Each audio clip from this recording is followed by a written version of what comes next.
I mean, humans have existed for a very short time. We've had an enormous impact during that time. The Anthropocene is the geologic age that is our impact on the landscape, on the surface of the Earth, everywhere.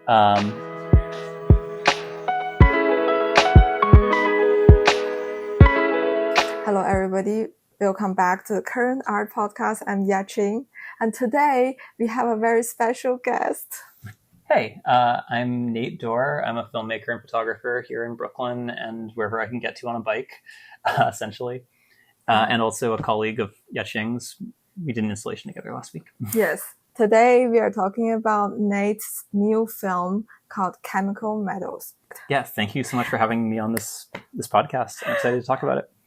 There was this scientific question of if there was an advanced civilization on Earth, 200 million years ago, would we be able to recognize that it had ever existed? And the thinking is probably not. Almost anything that can be made will just deteriorate by then. I mean, we have fossils, but that's such a small amount of the total amount of creatures that are on Earth. So anything, our cities will crumble to dust and disappear entirely. In 200 million years, if another species came to Earth and tried to figure out what had been here, they would have no idea humans had existed, probably. Maybe our bones eventually, maybe little bits of artifacts, but yeah, it's eventually we'll all be completely gone and something else will go on without us. Yeah, time erases everything and then we won't be able to be recognized by the next species. Yeah. Exactly. I don't know. And that's not like, I don't say that being like, oh, humans will disappear and it's terrible. I think there's like hope in that. Whatever we do, we're only a small part of the story. That's kind of hopeful to me. Given all the disasters we cause, it's nice to think that it's only temporary in some way. In long geologic time, it's temporary. That's a huge horizon when you think about like this concept of time and contamination and pollution. But I know that for doing an art project, you have to be really specific and find a small interest and then take your time and then to sit by it and then think about it, reanalyze and make a structure out of it. What is your first move when you start this Chemical Meadowland project? Well, first I just walked around the Meadowlands and visited all the spots to see what might be good locations to film and then watch the footage. So it's just kind of scouting first. What is the things that attract you the first? For example, it could be the smell. It could be the visuals. It could be the color of the water. It could be different landfills. So what is striking you the most? Like make you goosebumps. You think, I will go there and then film this. This would be so inspiring, amazing. This would last in my film. For me, in this project and many other projects, it's always the sort of layers of meaning you can find in a place. So the Meadowlands is interesting to me. Like a lot of places in New York I used to photograph before that, because you can observe different layers of history interacting. So you have industrial relics left behind that are then grown over with plants. And then people come in to try and fix them, but they don't do a very good job. So it's there's these layers of interacting usage. And some of it's just spontaneous, trees growing over the debris.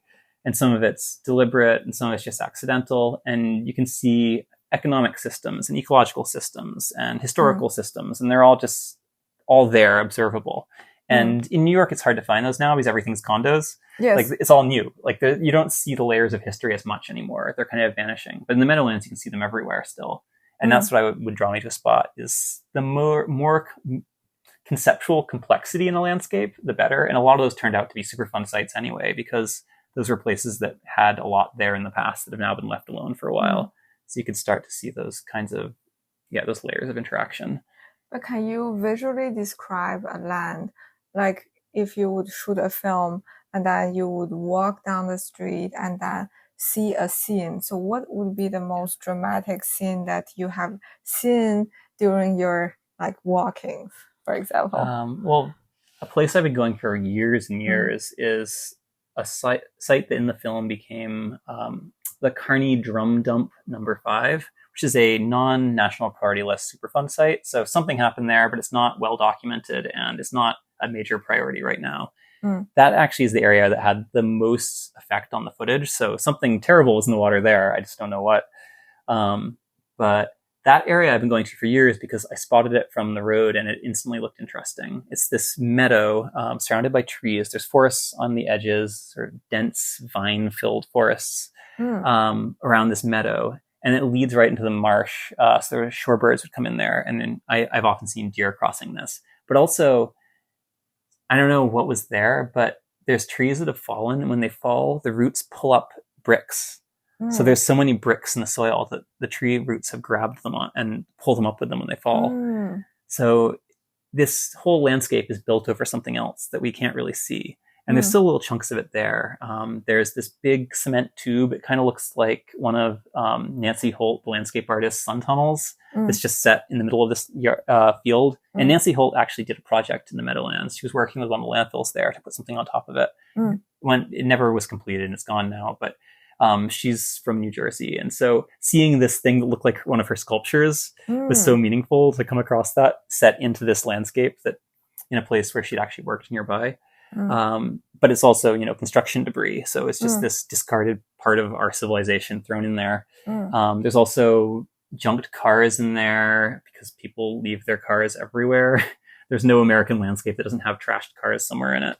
They were in the woods around my house growing up as a child somehow too. So going out there, I just saw the deer wandering between these cars and construction debris and strange brick choked roots. And yeah, I don't know. That was the layers of something happening there. I had to see more. Yeah, but it's a really interesting image that you just described it. Yeah. And did you hear any sound? You said there's birds and deer. So they make weird sound when they step on the debris and when they step on the trees. Deer are pretty silent, but when they run away from you, you just hear the swooshing of the bushes as they disappear. But they're very quiet. So I never heard the sound they make with the actually interacting with the landscape. That's a really interesting question. Yeah, it didn't sound like anything different from a normal place. One of the best sounds I heard while I was working there, though, was the first time I shot there, I put my footage in the water and then I had to, or before I put the footage in the water, I had to load it into the tank. And it took something like 4 hours because something kept going wrong with it. My tank was a little broken, my Lomo tank for field developing. And I had to keep loading and unloading it. And I was sitting so still. And this was January of this year. So it was cold. So I was kind of bundled up and hunched over and working with my hands in this black bag, moving the footage. And I heard this rustling sound. And it was the wings of herons that had landed in the tree above me. They were, I guess I was so still and it was getting dark by then. They must have just ignored me completely because 3 herons had alighted in this tree and they were moving in the tree and rustling their feathers. And herons are big, so I could hear them. Oh, wow. It was an amazing sound and an amazing spot. I wish I had footage of them, but I had my hands in a black bag and I couldn't take them out or light would hit the footage. Yeah, that's true. Is that at night? Is it a night scene that you were seeing? The sun set while I was working that day. So it was, by that time it was late dusk. So there's still a little bit of light in the sky, but it's pretty dark. What was the color of the water? You said that it has a huge impact on the footage that you were working on. So did you perceive the water was different from other side? Well, that's a tributary of the Hackensack. It's kind of a drainage ditch between the Belleville Turnpike and the site. Yeah. So you would think you'd see stuff there. There's definitely construction debris and whatnot in it. There were cement slabs falling down into it and rebar sticking out. But the actual water didn't look like anything. Some water you would see oil residues or other things. There's one spot where there's this weird milky substance that pooled in lower sections in the bottom of the water there. Yes. So it was like heavier than water, would sink down, but it was still liquid. I don't know what that was. I didn't want to go near it. It looked disgusting. But this water just looked normal, actually. Despite having that effect, all of these things are often invisible. It just looked like clear but slightly murky water with a lot of leaves in the bottom of it.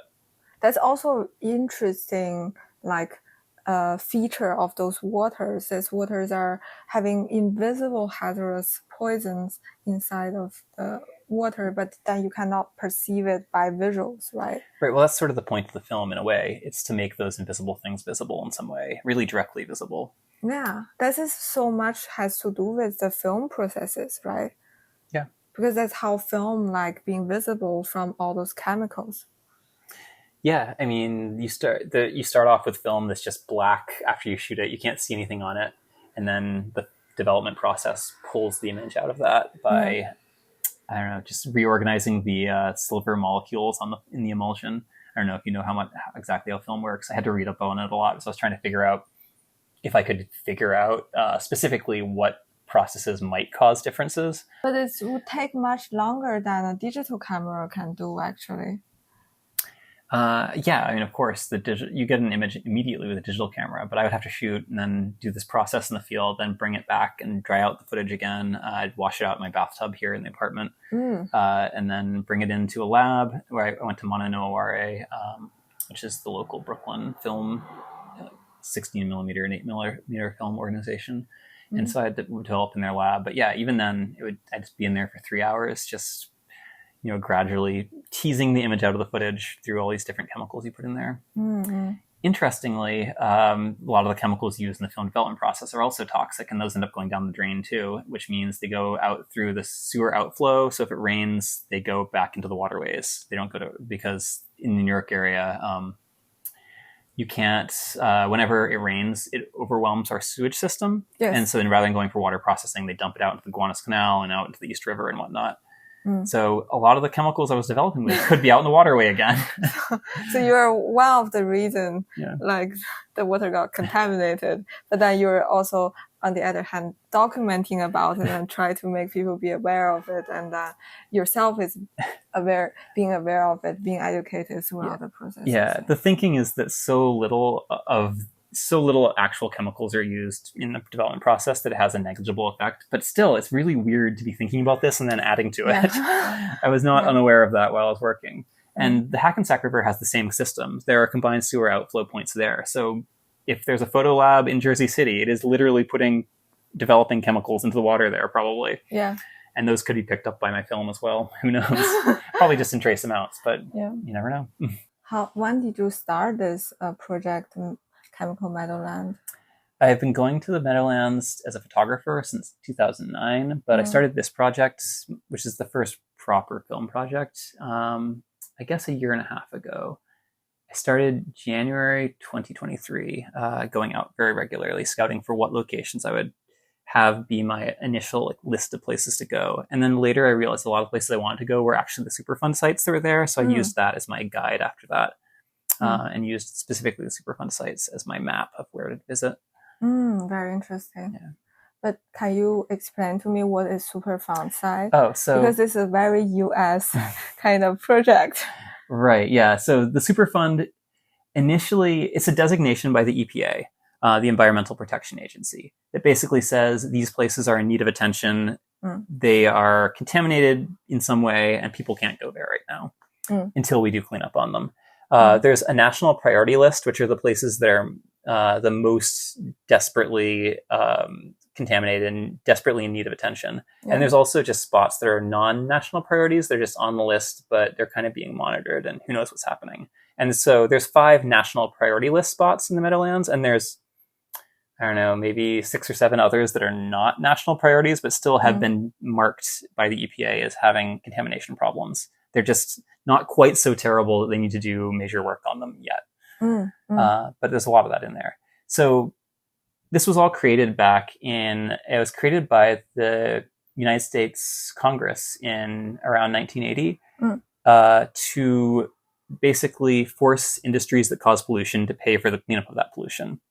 So initially they would, go after petroleum companies and say, this industry has caused massive problems in all these places, and you have to pay money so we can clean them up now, because it's a byproduct of your commercial activity. Yes. And it's worked pretty well for a while. They were actually getting a lot of money from different industries, pesticide industry, chlorine for swimming pools is one of the ones that's in the Meadowlands, that they could go after these places and get money to clean these up. Also, specific companies were worse than even the rest of their industry, where they were literally just dumping things into the water. So if they could pinpoint who had actually dumped things in the water right there, or buried it on their property, or improperly stored it in metal drums, that happened a lot in the Meadowlands too, they could go after those specific companies and get money from those very specific ones, not just the whole industry. So between the two of those, they were actually able to start cleanup processes on some of these. But at some point, accountability was kind of removed by, I think part of the rule expired in the 90s and no one renewed it. And it let a lot of companies off the hook. And the Superfund ran out of money and they just kind of stopped. So a lot of those places were sitting dormant. Places that were once empty fields grew up into forests while no one did anything. In the film, you can see one of them that the first time I visited, it was a forest. Next time I came back, it had all been chopped down because finally, most recently, they've got money back in the Superfund and they've started work on them again. So you could see that they brought in the bulldozers to remove all the topsoil, like 6 feet down from that area and get it out of there because it was also bad still. Yeah, and the place where you're shooting, New Jersey, has a large list of the Superfund site around the river, actually. So New Jersey has the most Superfund sites of any state in all of America, and a lot of them are concentrated right around there. I mean, they're all over the state. There's, I think, 90 something around New Jersey, but the active sites right around the Meadowlands. There's, like I said, 5 in it, plus the 2 rivers. There's another one, PJP landfill in Jersey City, right across the river from it. So not quite in the Meadowlands, but part of that general area. There's one in Kearney Point, a little south of the marshes. It's still part of that. There's another one in Elizabeth. So they're all over the place around this region, especially concentrated. And I found there's 4 sources for the pollution. It's about reclamation, alternation of the water flow, extraction of natural resources, but also pollutions by sewage and refuses and hazardous waste. Yeah, so I think the biggest one in the Meadowlands is specific contamination by humans dumping things there. But I mean, there's a lot of ways that we can mess up the landscape. That's something we do. Yeah, it's also by the residents, not only by the big corporates, right? Probably. I mean, certainly individual people also have an impact, but the scale of the impact that individual households can have, even if they dump, people will truck household waste out in there to avoid having to dispose of it sometimes. But that scale of disposal, as bad as it is so much smaller than what a corporation does if they're processing chemicals on site for 10 years and letting it run off into the drainage ditch next to it. That's has a huge, much larger impact than the suburban houses nearby can do. Yeah, of course. Yeah. So I checked your website. It's super amazing. I think I'm very interested about your creative processes. As far as I know, that you drew a lot of landscapes of weird trees growing in different shapes. Does those sketching, drawing have an impact on you to create films, for example? Yeah. They're all parts of the same general interest in the landscape, I guess. A lot of my work deals with how we interact with the land around us. Yes. I guess. So the landscape drawings that you're talking about, this is a series called Disaster Landforms. Yeah. And they're not generally literally about, a specific site or a Superfund project or anything like that, but they're representations of these larger patterns of use. So humans modify the landscape and then eventually we disappear from it. Either in places like Meadowlands, we've kind of pulled out of it. People were doing things there and then we messed it up and then we left. Yes. And now they're cleaning it up. But a lot of the places are just these strange abandoned industrial sites. So a lot of my drawings are kind of the remnants of the human world in natural places that have retaken them. So crumbling stones amidst the trees and these sort of ghostly post-Anthropocene landscapes, I guess. I really like the word ghostly Anthropocene, right? And I realized there's no figures in your drawings. Those are all trees, but they're all kind of poisonous. They're all kind of being alternated in some way that you've seen what other creatures have done to the nature through your drawings. I find that super interesting. Yeah, like I said, they're all kind of unnatural natures. They've all been modified, but it's not just, I don't just make it humans destroy everything and it's all destroyed. I think it's more interesting to look at the many different patterns that come out of that. Sometimes nature's actually pretty flexible. We can't destroy nature. Yes. We're terrible and we mess it up a lot, but we can't actually destroy nature. It'll just mutate and change form and it'll consume us eventually. We're still part of nature and we can't separate from it, and it will outlive us in some form no matter what we do. It might not look anything like what nature looks like right now, but it will never disappear. So a lot of those drawings are things kind of changing to adapt or outlast in a new form, I guess. So yeah, it's not a completely one outcome. It's the drawings represent the many possible outcomes for how the landscape changes, I guess. I really like the point you made that actually the landscape is adapting, and I think the damage can be done like in decades, but the recovering stage for land, it might take like hundreds of years, thousands of years. And then our human history is just very small part of those recovering stage that we will never be able to see like before or after our time, I think. Yeah, no, you make a good point. You can, an industry could be active in a place like Meadowlands for 10 years and cause damage that will last for 1,000 years. That can happen. Even with the cleanup, some of those cleanups will take 100 years or more. Some of those places will never be the same. After you shoot the images, and then how do you gathering the waters from the river and then put your films into it to let it the chemicals in the waters to develop your film? So I would do it really simply. I would literally just put the film in the waterway. So rather than extracting water and pouring it in, I just sink the entire thing, which was this Lomo tank, this Bakelite black canister. Once the film was in there, I would just submerge it and wait for the bubbles to come out of it so the water had filled it, and then just leave it for an hour. How did you come up with this way of like filmmaking? How did you come up with this idea? Well, these tanks exist. If you go into Monanoa Ware, where I develop my footage, that's what you'll use. They develop not in a dark room, but in the sink there. So you have to have a light excluding tank. So you use these field developing tanks there. I hadn't actually developed by hand like that before ever, but I was aware that that was the process. So I knew that those existed. And I thought, oh, well, I can do this in the field too. I can use the same device and just bring it with me out there. But yeah, I just made it up. I don't know. You would think that because this is fairly easy to do, I guess loading the footage into the tank, not in a dark room, like in a black changing bag out in the field where you don't have a table to work on, is really awkward. A large part of the technical part of it was just being good enough at it that I could load the tank in the dark, without being able to look at it while I was just sitting in a field. Really hard. That's why it took me 4 hours that once a time when the herons came, because I was not very good at it, and I still wasn't very good at it. You can see weird artifacts that happen because I loaded things wrong in certain places that turn up in the film too. It's a record of the process as well as the site. But in any event, I think people don't do it because it's hard to do. But I'm still surprised they don't, because it seems so obvious. You can do this anywhere and expose the film to anything, and it'll have an impact on your process. So I'm surprised other filmmakers aren't experimenting with it more.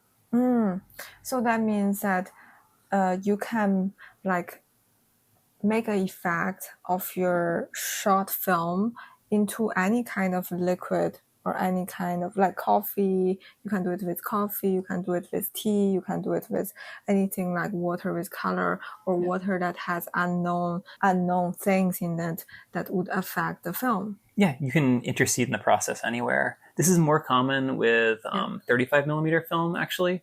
It was like a social media trend during the COVID, I think, called film soup, where people shoot 35 millimeter film. And with that, you have little film canisters that are kind of like the one I use, but they're much simpler for 35 millimeter. You don't use much space.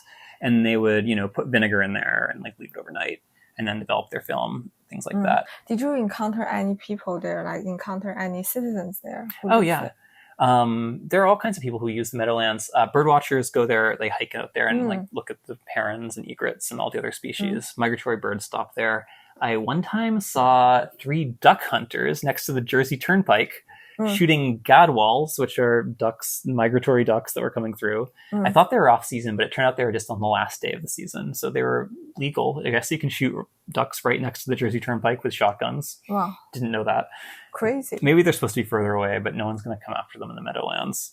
And I stopped and talked to them because it was so weird. And what are their intentions even? well, that's what I said. I was like, are you going to eat those things? Yes. And one of the guys was like, yeah, they're migratory. They haven't been here that long. Can't be any worse than the shit they put in cigarettes. Crazy. They've been drinking those chemical waters. We know there's like Superfund site exists in that New Jersey area. Yeah, that was right next to Kearney Drum Dump number 5, which is the spot that had the really corroded footage. So I'm sure there's bad stuff in that water, but they wash them off. He's probably right. Cigarettes are terrible for you too.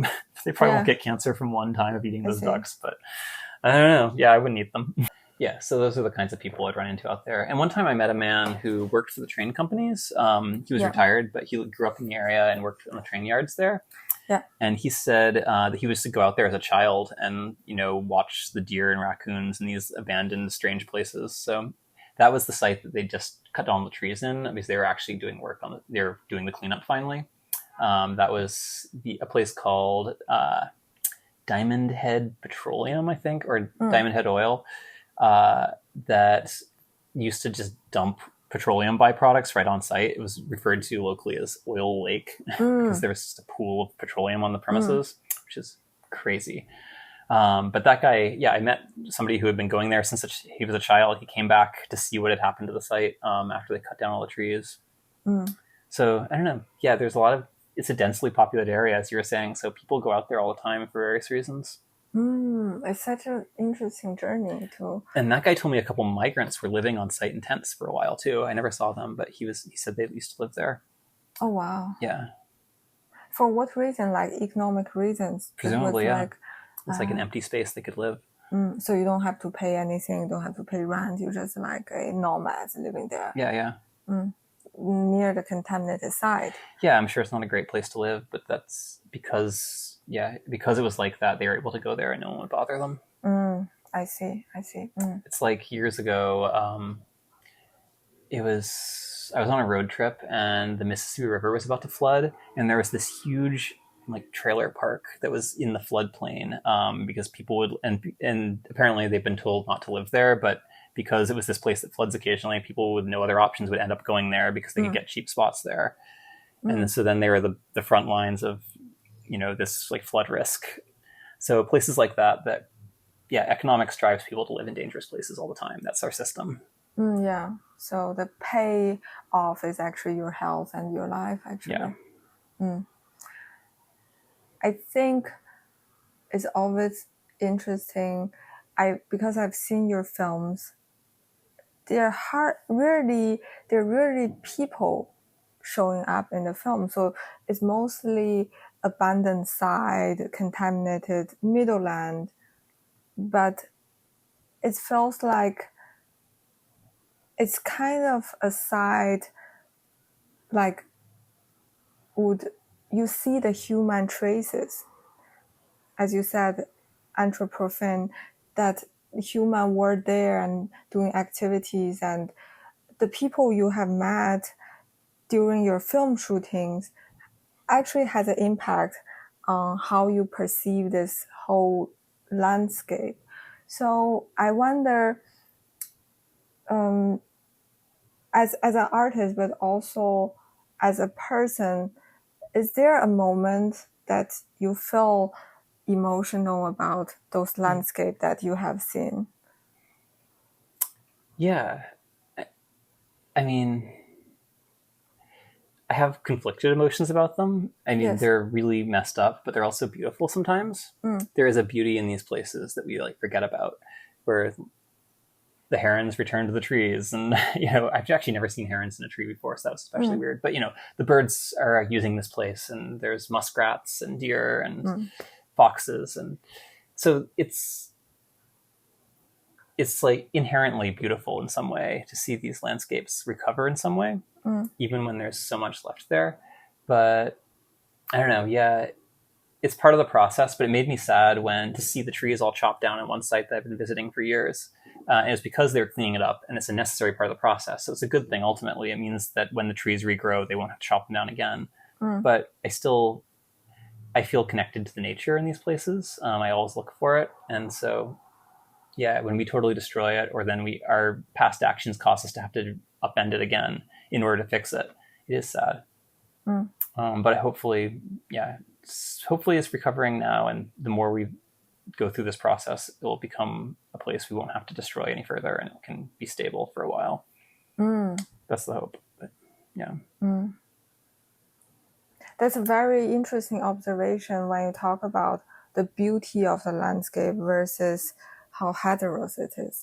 Yeah, I don't know if anyone else watching the film sees it that way, but for me, it's a very beautiful film by intent. Like, I think that's part of the sort of contradictory meanings of the place. Like, it's broken but beautiful, and that's how I feel when I'm there. And I hope that some of that comes through in the footage too. Even the deteriorated footage caused by horrible chemicals in the water is beautiful. Like, there's this tactile feeling of the film. You see these abstract shapes and patterns move across it, and I think that's beautiful too, in a way. So I hope you see beauty in there. I don't know what your reaction was. Of course, like I remember something stuck in my mind is this like reddish and pinky landscape, but I also remember there's like a glimpse of light was traveling through in this pinky landscapes. I remember there were birds jumping on the waters and flying away, and like flashing of the light. So it's sit in my mind, and it's kind of really poetically composed. It feels like we are really going on a journey with you, like traveling through the current. I know those meadowlands, they are not connected, right? Somehow they're all, you can walk continuously between all those places. Yeah. I mean, in your footage, they are not like, they are not connected, but somehow you find a secret pathway to travel through those waters. Thank you so much for listening. And we are available on YouTube Podcasts, YouTube Music, Spotify, Apple Podcasts, and Pocket Podcasts. Thank you so much for listening, and see you next Sunday. Ciao, ciao.